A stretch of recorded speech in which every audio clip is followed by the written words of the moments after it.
안녕하십니까. 9월 24일 산업뉴스입니다. 스마트폰을 비롯한 휴대용 전자기기의 사용이 일반화되면서 그 성능도 발전을 거듭하고 있지만 지역이나 환경에 따라 통신 품질에 영향을 받곤 하는데요. 이런 가운데 시민들의 민원이 가장 많이 제기됐던 경인선 구간에 최근 품질 개선 작업이 이루어졌습니다. 강신일 기자의 보도입니다. 무선이동 통신은 3G를 넘어 LTE 시대에 접어들 만큼 발전 속도가 가속화하고 있습니다. 하지만 여전히 지상 구간을 오가는 전철에서는 높은 빌딩 등 주변 환경의 영향으로 통신 품질이 떨어지는 단점이 있습니다.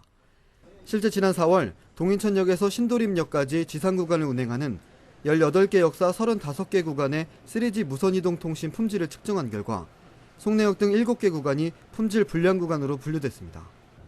이에 국내 이동통신 3사는 지난 5월부터 이 구간의 3G 무선이동통신 품질 개선 작업을 실시했고 4개월이 지난 현재 상황은 완전히 달라졌습니다. 경인선 구간에는 이전에는 기준치 이하의 불량 구간이 많이 있었습니다. 개선 사업 이후에는 그 품질 불량 구간의 57% 정도가 개선되었고 향후에 앞으로도 계속 지속적으로 품질 개선을 진행하도록 하겠습니다. 이동통신 3사는 각각 안테나 조절과 섹터 통합, 기지국 증설 등의 개선 작업을 했고 구간마다 차이는 있지만 평균 약 50%의 품질 향상 효과가 나타났습니다. 특히 각 통신사마다 주기적으로 품질 개선 작업을 실시해왔지만 이번처럼 같은 구간에서 3사가 동시에 작업을 한 것은 이례적인 일입니다. 이동통신사들의 자발적인 품질 개선 노력으로 인해 하루 평균 80만 명이 이용하는 경인선의 3G 이동통신 품질이 크게 개선됐습니다. 이번 사업은 단발성에 그치는 것이 아니라 민원이 지속되는 구간에 대해 순차적으로 이뤄질 예정입니다. 전철에서 이동전화 서비스를 자유롭게 쓸 수 있도록 제공하고 있는데 그 일부 구간에서는 트래픽이 폭주해서 품질이 저하되는 경우가 있었습니다.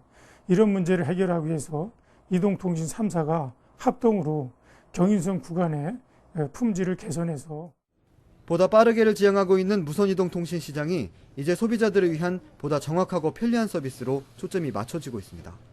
산업뉴스 강신일입니다. 4분기를 앞두고 기업들은 여전히 경기 회복에 대한 기대감이 낮은 것으로 조사됐습니다. 전반적으로 세계 경제의 불확실성이 기업의 체감 경기에도 영향을 미치고 있는 것으로 분석됩니다. 이창수 기자가 취재했습니다. 기업이 느끼는 올 4분기 경기 전망치가 94로 나타났습니다. 지수가 100 미만이기 때문에 다음 분기에 경기가 나빠질 것으로 보는 기업이 더 많다는 의미입니다. 대한상공회의소가 조사한 기업 경기 전망 지수는 올 2분기에 99를 기록한 후 3분기 97, 4분기에 94를 기록하며 2분기 연속 하락했습니다. 4분기 전망치는 지난 분기보다 3포인트 하락하며 경기가 더 안 좋아질 것으로 기업들은 예상했습니다. 무엇보다 세계 경제에 좋지 않은 흐름이 영향을 미치고 있는 것으로 풀이됩니다.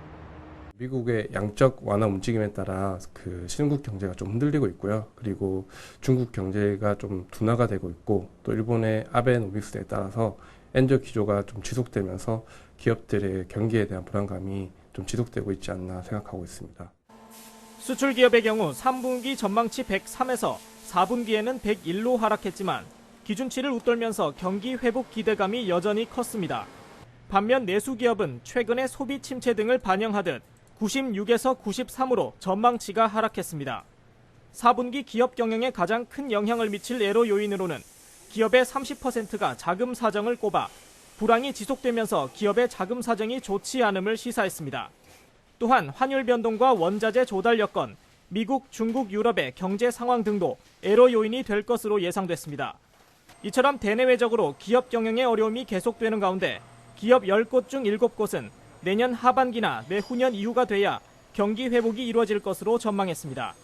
산업뉴스 이창수입니다. 국토교통부는 시설물의 정밀 안전 점검과 그 실시 결과에 대한 평가 방법의 객관성을 높이기 위해 평가 규정을 개정해 고시합니다. 개정안에 따르면 건설기술심의위원회 등에서 심의한 정밀 안전 점검 결과는 기술적 문제점을 보완했다고 판단해 평가 대상에서 제외됩니다. 또 평가 결과를 심의하기 전에 결과 내용을 업체에 사전 통보해 이에 대한 소명 기회를 부여했고 평가위원회에 참석해 의견을 제시할 수 있도록 했습니다. 개정안은 내년 1월 1일 시행되며 국토부는 향후에도 관련 업계의 의견을 수렴해 지속적으로 보완해 나갈 것이라고 밝혔습니다.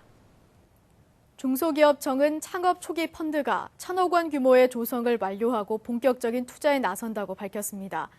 창업 초기 펀드는 창업 3년 이내 기업에 투자하는 펀드로 특히 IT 창업 기업을 집중 지원하기 위해 조성된 펀드입니다. 9월 12일을 기준으로 창업 초기 펀드 조성 규모는 1,050억 원을 달성해 이미 지난해 전체 규모인 977억 원을 넘어섰습니다. 조성된 펀드는 오는 2017년까지 200개 창업 초기 기업들의 글로벌 기업 육성을 위해 전액 투자될 예정입니다. 계속해서 주요 산업단신입니다. 우리나라가 국제표준화기구 이사국으로 선출됐습니다. 기술표준화는 우리나라가 ISO 이사국 지위에 오름으로써 국제표준화 정책에 우리 입장과 의견을 적극적으로 반영하는 데 도움이 될 것이라고 평가했습니다. 김영민 특허청장은 지난 23일부터 10월 2일까지 스위스 제네바에서 열리는 제51차 세계 지식재산기구 회원국 총회에 참석했습니다. 특허청은 총회 기간 동안 우리 기업의 글로벌 지재권 획득을 위한 제도적 협력 방안을 구축해 나갈 전망입니다. 한국인터넷진흥원은 인터넷주소분쟁조정위원회와 함께 제10회 인터넷주소분쟁조정위원회 세미나를 오는 25일 역삼동 한국과학기술회관에서 개최합니다.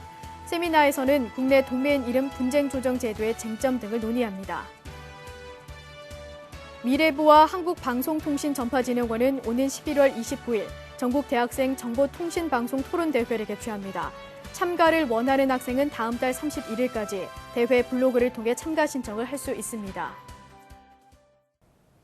정보통신강국이라는 대한민국에서 정작 경인선 구간 전철 이용객들은 만족할 만한 무선 이동통신 서비스를 받지 못했습니다. 작은 품질 만족까지 신경 써야 진정한 통신강국이라 할 수 있을 겁니다. 이상으로 산업뉴스 마칩니다. 고맙습니다.